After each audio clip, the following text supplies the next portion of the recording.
welcome, My Hero Academia fans. We are back with another review and discussion. Unfortunately, Vash the Stampede cannot join us onto our chat, but we do have our special guest here. So, guys, let's go into our intro and all introduce ourselves right now.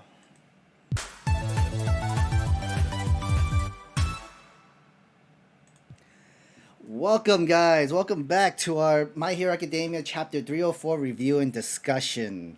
You know all of us, of course, the Brotakus, but yes, you don't know our special guest yet. Is Light One Films. He is in here for our review and discussion to help replace LegendDVash for us.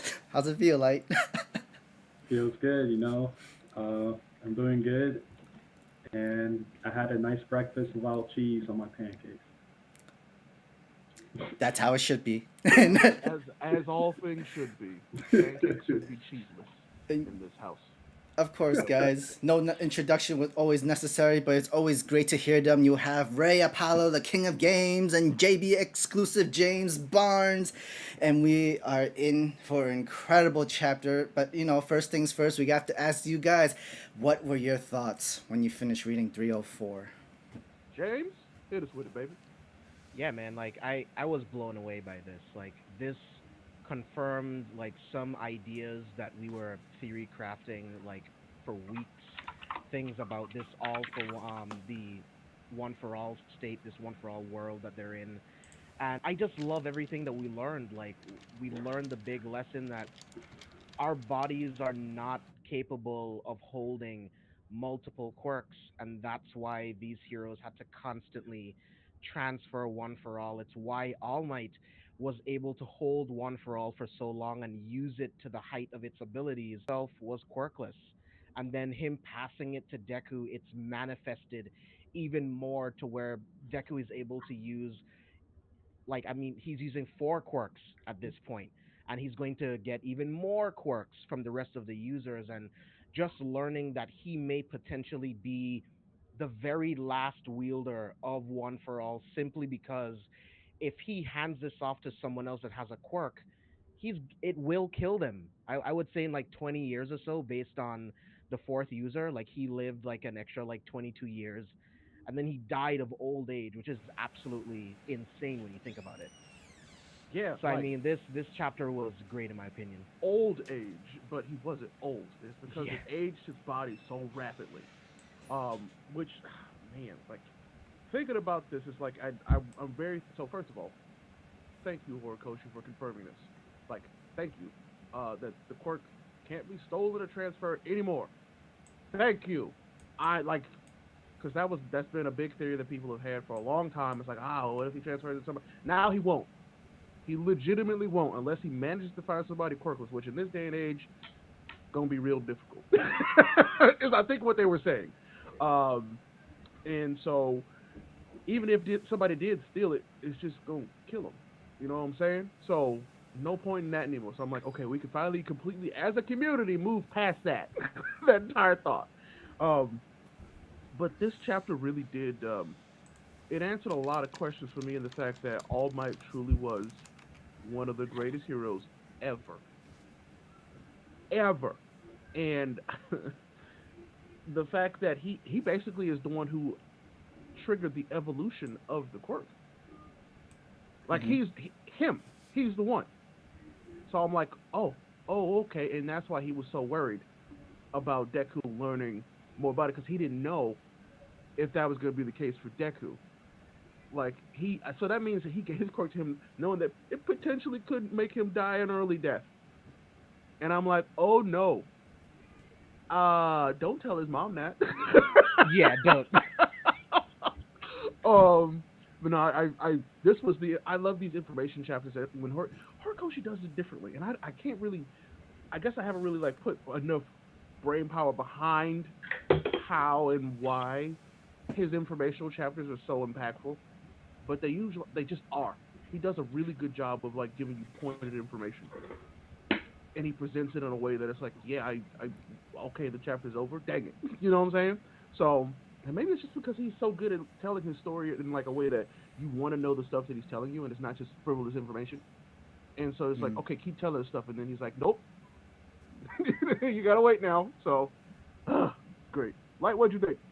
All right, so this chapter, when I read it, I was very happy about it because, to tell you the truth, I like chapters more that build the story than just fighting chapters, which those are fine as well. But when we get a lot of dialogue, I know some people get mad about it, but I love it. I love learning about the world, the characters, and all this, and learning more about All Might, and then the confirmation. Oh yeah, he didn't even have a quirk, which I was a little bit surprised. I'm not gonna lie to you because obviously it's All Might. But yeah, he didn't have a quirk at all, and he got one for all.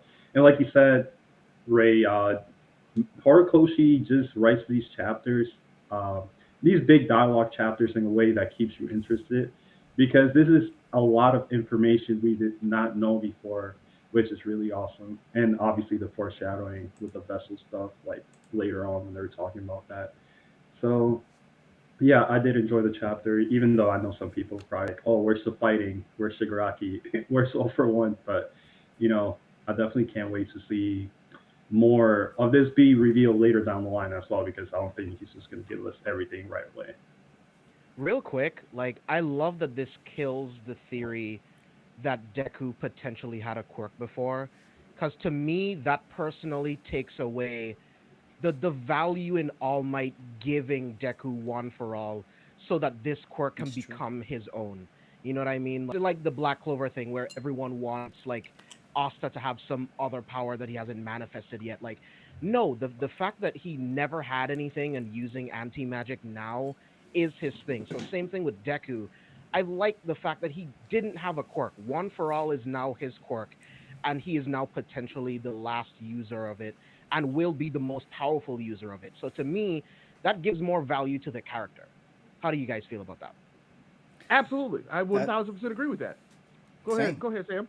No, because you're absolutely right. Like we were all fine with Deku not having like born with a quirk at all. Like it doesn't make any difference, and I don't like. There are so many people who like maybe his father's quirk is inheriting him to something, or maybe he has a different quirk. No, maybe he just doesn't have a quirk for this very reason. Fate has it come where All Might had to meet Deku with no quirks. He had no idea that if he passed into his quirk to someone that's also quirkless, he had better control and better power with All for One. And he was the one for all. And he's the oldest welder user as well as the strongest within 40 years of the entire like his life like having this, but knowing that possessing all for, one for all like takes away your like lifespans and stuff like that. Does that like can Deku live past 40 years? Or lived longer than Yagi? Is Yes, another and thing too. I think they confirmed that when they said that it was because he was quirkless. Mm, Exactly. Basically the imagery with the cups, he was an empty vessel, and that mm, way it can hold more. But so if you gave it to somebody with a quirk, it would overflow that vessel and then start mm, to age the body rapidly. Is my assumption. So I feel like that from this point, like Deku could have this quirk mm, forever if he wanted to. Oh I yeah. guess we don't really know how the use of multiple quirks will affect his body yet, because he's the first one with this quirk to use the multiple quirks inside it. But I would say potentially he has the potential to live the longest. Yeah, I think he'll be okay simply because I mean, one for all is the base quirk. That is Hmm. mm-hmm, now his consciousness. That is the base quirk, and those other abilities that he's able to use are offshoots of Hmm. the one quirk. mm-hmm, So I think he'll be okay. I mean, All Might it only had to transfer the quirk because I mean he was severely damaged. Like he Hmm. lost a bunch of his vital organs. So I mean, I feel like All Might would have lived a long life, but Oh now yes. that Deku has one for all. Like I think it's going to be the same thing. Like Ray was saying, he's this empty vessel. So now one for all is now his consciousness. So I think he'll be fine. I mean, was also okay. So I'm like, this is like live thinking. Does this just mean that those quirks aren't individual quirks anymore, and that they are the one quirk, which is one for all? Yes, This is mm-hmm. just that one quirk. Those quirks are that quirk. yes, that's what I think. That's what I'm thinking. It's like that. There's no longer, oh, he has like, no, he has one quirk that does all this stuff. That's it. It is just that one piece. Exactly. Yeah, I'm thinking that's exactly what that's gonna be. Like I, that's what it is. I think that makes the most sense, honestly, because Um, but knowing what we know now and now answering these questions that Horikoshi just gave us, do so this whole rivalry and fight with One for All and All for One can literally end in his he will be the one to finish this fight. That we think, but that's like going towards our ending of what Nana Shinmura is saying. Like, can you do what I need the world needs you to do or something like that. But like, what are your thoughts? So I'm not gonna lie to you. When it was first shown that Midoriya's One for All, like there was other perks in it, I was not too happy about it because this was like, okay, I'm thinking Midoriya is gonna master One for All and be stronger than All Might in the future, and it's gonna take many years, which I still think is going to happen, right? But Hmm. then now I understand more why Horikoshi went with the direction of okay, One for All, like one of you guys mentioned, it's just the base, and there's other quirks within that quirk because it just became stronger over time, like it was stated in this chapter.